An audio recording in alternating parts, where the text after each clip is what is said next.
एक महत्त्वाची बातमी पाहूयात। कर्नाटकला लवकरच नवीन मुख्यमंत्री मिळणार असल्याची चर्चा आहे। उपमुख्यमंत्री डी.के. शिवकुमार यांचा मुख्यमंत्री पदासाठी हायकमांडकडून विचार सुरू आहे अशी सूत्रांची माहिती मिळते।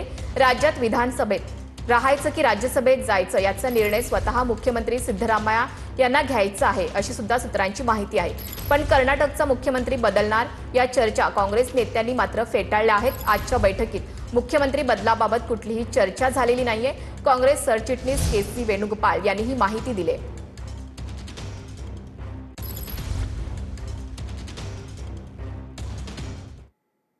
विकास लवांडे यांना जामीन मंजूर झालाय। 30,000च्या जात मुचलक्यावर जामीन मिळालाय। वारकरी संप्रदायाविषयी कथित वादग्रस्त वक्तव्य केल्यानं लवांडे यांना न्यायालयीन कोठडी मिळाली होती। आता विकास लवांडे यांना 30,000च्या जात मुचलक्यावर जामीन मिळालेला आहे। माझा न्याय देवतेवर विश्वास आहे, न्यायालय प्रक्रियेवर विश्वास आहे। न्यायालय ठरविल या संदर्भात काय झाले।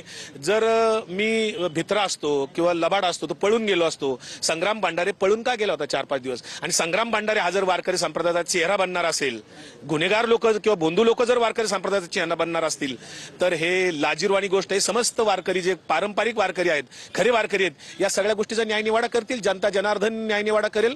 पोलिसांनी काही चुका निश्चितपणे केलेल्या आहेत। याचा पुढच्या काळामध्ये माझे वकील न्याय प्रक्रियेच्या द्वारे या संदर्भात वकिलांच्या मार्गदर्शनाखाली पुढचा विषय होईल।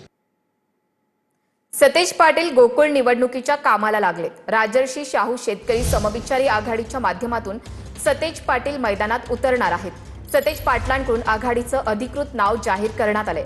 गोकुळबाबत व्यापक भूमिका असणाऱ्या सभासदांच्या नावानेच ठराव देण्याचं आवाहन करण्यात आले। पत्रकाद्वारे सतेज पाटील यांनी दूध उत्पादक शेतकऱ्यांना हे आवाहन केलंय।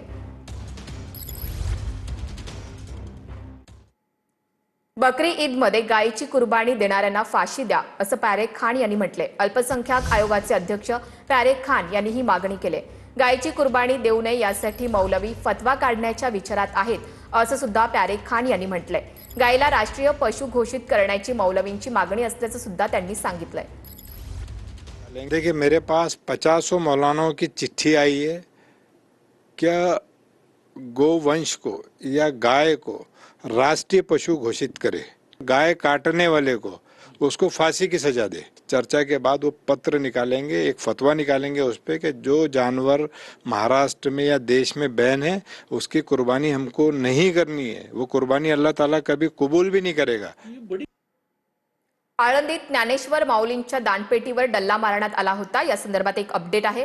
विशाल वारुळे नावाच्या सेवेकराच्या घरी चोरीची तब्बल 4.25 लाखांची रोकड सापडले।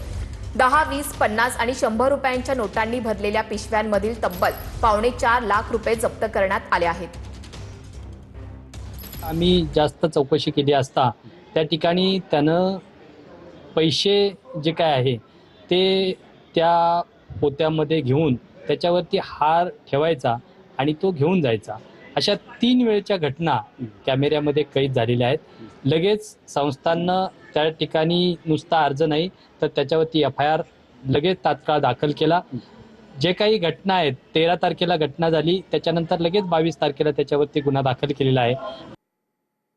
इंधन दरवाढीमुळे स्कूल बस सेवांवर परिणाम होणार आहे। स्कूल बस ओनर्स असोसिएशनकडून ही चिंता व्यक्त करण्यात आली।